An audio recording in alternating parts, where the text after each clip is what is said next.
Hello everyone, Scott here again, and I just got to have seen Captain Marvel legitimately a couple days ago. Saw it opening night on Friday, it's Tuesday, we're close enough. I'm getting caught up and this is the last one, so here we go.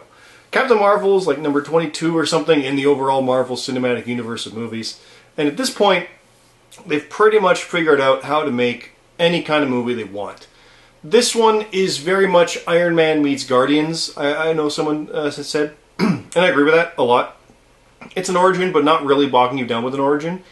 It is her first adventure, and yet we get to see where she came into this point, that being Carol Danvers. It takes place in the 90s, specifically 1995, and is kind of funny for that being a period piece now of about almost 25 years, which is interesting in its own regard, but I think this movie is not... It's not one of my favorites, but I liked it better than Black Panther, even though this is an argument I have sometimes, but Blade is a good movie. Sorry, Blade is a better film, but Blade 2 is a better movie. And that's the classic case of, like, this one's better structured and better plotted and better paced and everything, but this one's more fun to watch. And I think that's Black Panther versus Captain Marvel for me. Black Panther might be better from an overall structure and pacing standpoint, but Captain Marvel I had more fun watching. It was more of a blast on it. And let's get this out of the way. So, I'm a white guy, so I must not like this movie. No. See, Marvel has figured out a way to make these movies actually tell a good story in such a way that I can identify and understand and care for the plight of a character, whether it's a Norse god, or a black prince, or a World War II soldier, or a billionaire philanthropist, or a woman from the 90s, or you name it. The movies work. It's not made for you. It's not made for people that are not you. It's just made. And if you happen to be female or black or whatever for these other situations, you benefit more from it. Wonder Woman was a classic case for women as well. And I loved Wonder Woman. So Captain Marvel, like, it's not a white guy. Oh, Rey's the lead in Force Awakens. Guys. White guys have been heroes for a long time, and just because they're not always going to be now, doesn't mean that they're not going to be anymore, and that it's a bad thing that others are. That's right? Like, the idea that, I always said this with Doctor Who as well, they're doing it for the sake of, like, social justice, or because, like, it's not because they want to, but because they're forced into it. Okay, let's analyze this again. If they're doing it simply because, like, they're being pressured by demand, okay, that means the demand is there. We could end this now because there's a proven demand wanting the product and they're supplying it. Okay, there's that for one.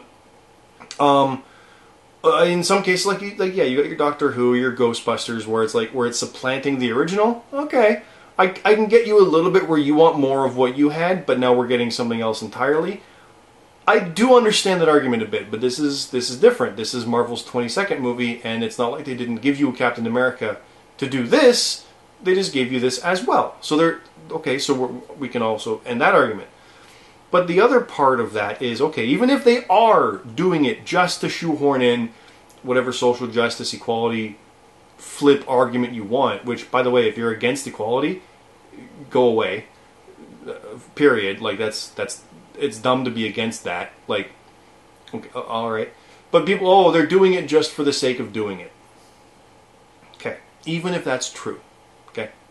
Even if it's true. What's wrong with the end result of a woman-led movie? Well, it shouldn't exist. Hold on. Why shouldn't it?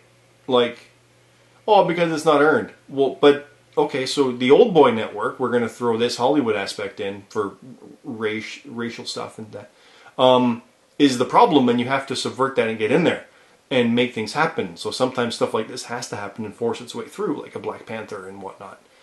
If it doesn't happen for that reason, it's not going to happen at all.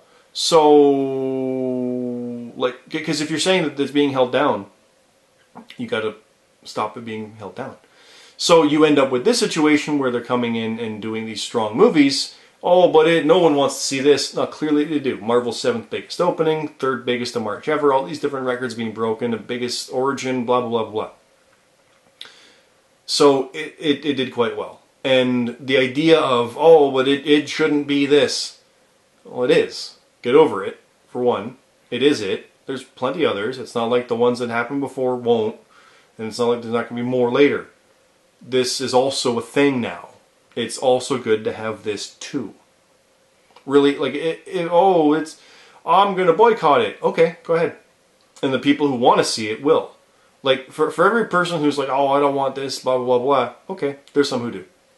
Fair enough. Vote with your wallet. Cool. But the part that I hate is when they go out there and review bomb and make 10 accounts to tank it and say no one wants to see this. No, you don't. Vote with your dollars, vote with your voice, and there you go. But play fair and let it be legitimately what it is. Because if they see that this vocal cord doesn't want to see it, they will understand that and go, this section doesn't want that. So we're going to make things to target them as well and make sure that they're happy, while also making this stuff for that audience that makes them happy. And if you sit there and go, yeah, they should make things for me, that's what I want. Cool, you do realize that that's what this is over here, right? That's why this is what it is too. But Marvel is doing such a good job of it, they make it appeal across everything. So that, yeah, I care about the trials and tribulations of an 80s, 90s fighter pilot woman and the person she's teaming up with, a black secret agent man. Out of all of that, I am white, which she is, and I am man, which he is. But I can relate to the rest. I'm also not American. I'm not in California, not in Louisiana. I can't associate with these things. This movie's not made for me. If that's the argument you're trying to take. And it's dumb. It isn't that. And you all know that. So it frustrates me. This movie's a lot of fun. It is big and bombastic and crazy action, great performances. That's my laundry. People that say that Brie Larson... Okay, I cut there. People that say that Brie Larson is, like, not charismatic in this, she's a subtle minimalist actor, and it might have gone over your head. I'm not afraid to say that. There's so many little moments where she's just like, that's it. That's the max of that scene. Oh, there's no personality. No, not everyone's doing all the whatever. So she's really, really good. It's not a case of like she owns the role. I could picture others as Captain Marvel, but at this point, she is Captain Marvel, and it's only going to grow from there. So I'll leave it at that. It's a great, fun movie. 100% worth seeing. Go check it out. Yeah, like I said, it's not Marvel's best, but there's so many of them now that not everything's going to be to your taste. You got to realize that too. Not every comic book is one that you read, right?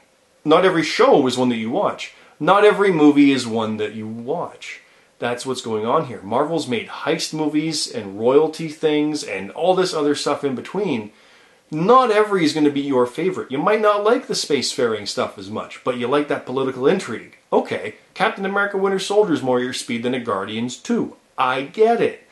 But not every is going to be your favorite. You might not like the Asgardian stuff as much as you like the technological building like Iron Man. Okay, Thor's out, Iron Man's in, but you might like all of them equally. We're at that point where there's so many of them, they don't need to make them all be the same superhero template. They're making heist movies with Ant-Man. They're making royalty Shakespearean things with Thor and Black Panther. And now they made a freaking Top Gun Guardians Iron Man combination with Captain Marvel. It's only going to get better from here. That's that. So thank you for watching. This is Cyclops Scott on Twitch and on YouTube, GuiltyPleasureCinema.com. I'll see you next time.